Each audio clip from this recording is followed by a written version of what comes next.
Aaron Rodgers has spoken. He has spoken at Jets camp. We're going to go now and listen to this.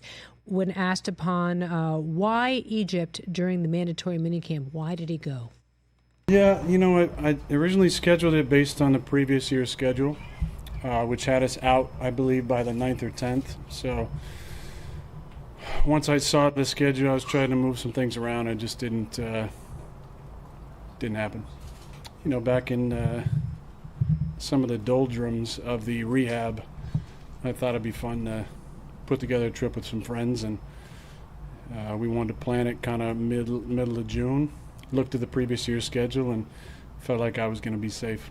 Considering your participation throughout the spring, were you surprised at the reaction from people that, you know, you weren't there those 2 days of mandatory? Well, you know, it's like I said on Big Cat's podcast, they're OTA days. They happen to be labeled as minicamp. It's not the same as it was in 2005 or 2010. The schedule is an OTA day. It's labeled as minicamp, so you can try and get anybody who hasn't been around to be there. Yeah, I had a great talk with Robert. Obviously, he wanted me to be there, and I knew the consequences if I wasn't going to be there. The reaction is what it is. Did you get fined? Yeah. Yeah, I didn't seem too concerned about about the reaction. The thing that bothered me the most, and I'm looking at this from the perspective of having been with the team, and then just from the perspective of a human being. He said he looked at the schedule and he figured based on last year, I should be okay if I plan it right. How about picking up the phone? Or if you don't want to talk, texting or emailing, or do it as a DM on Instagram or a X, and asking the organization, hey, I'm planning a trip. These are the days I'm targeting. Am I clear to go? It's called communication. He made his plan and he said, I thought, you know, looking at last year's schedule, I'd be okay. Why didn't you contact the team and say, hey, I'm planning a trip with friends. These are the days I'm eyeing. Am I okay? One of three things could have happened. The team could have said, no, you're not okay. We've got a camp then. Or, mini camp then. Pick another day. He could have picked another day or said, screw it. I'm going to stick with these days. Or the team could have said, you know what? We don't have dates that are hard yet. Let us know your dates and we'll plan around them.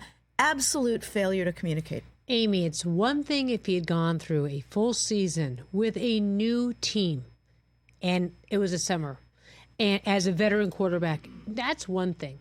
This guy has played no time. Wouldn't you have imagined as a veteran quarterback that you would have wanted to be there to mingle with your guys, to coalesce, show them that you're a team player? And to show them that when you said, we're not going to tolerate distractions, you also meant, I'm not going to do anything which causes a distraction.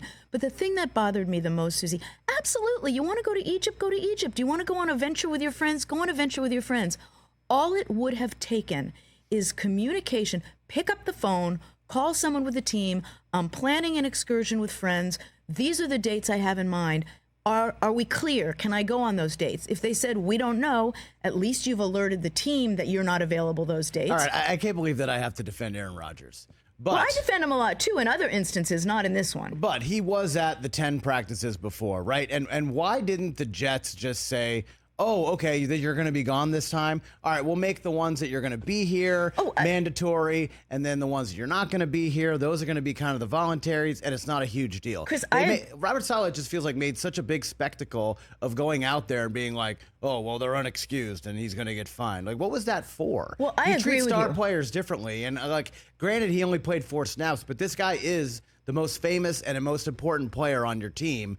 Like, let's kind of move the goalposts a little bit for the guy. Well, I do agree with you, and that's why I'm saying if he had communicated with them ahead of time and said, I am planning to go, and these are the dates I'm planning, they could have done exactly what you just said. Right? He probably did. You shouldn't, Chris. Just because he's one of the most famous guys. He should lead by example. You absolutely should. Bill Belichick told the story that Bill Parcells told him, hey, look, Lawrence Taylor's showing up a little bit late to the meetings. What do you want me to do? Yeah, but he's Lawrence Taylor. Why'd you start the meeting without him? But he's Lawrence Taylor.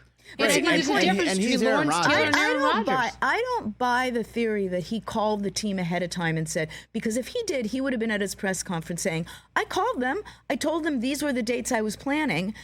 You're absolutely right. If he shared that with them, they could have denominated those voluntary days. I just think what I'm saying here was, what was that movie? What we have here is failure to communicate. What was that movie? Oh, that was Paul Newman. That was That wasn't A Few Good Men? No. That's You're right. It was Paul. it's Paul Newman movie. I don't know why I'm drawing a blank here. Yeah, what we have Continue, here I'll give it to you. is failure to communicate. Cohen Luke. Cohen Luke. Yes. Nicely done. Good pull, you guys. So I agree Whatever. with you, Brockman. The team could have adjusted around him. Absolutely. But you got to communicate to make sure that happens. I know once the season starts, this is a whole giant nothing burger, but it just seems like this was 100%. If they get off to a good start, 100% avoidable. I mean, they obviously have a super hard schedule, Yeah, but this and- was so avoidable. Yeah, and Lawrence Taylor didn't miss a whole season. Catch the Rich Eisen Show every single day on the Roku channel, 12 to 3 Eastern, for free.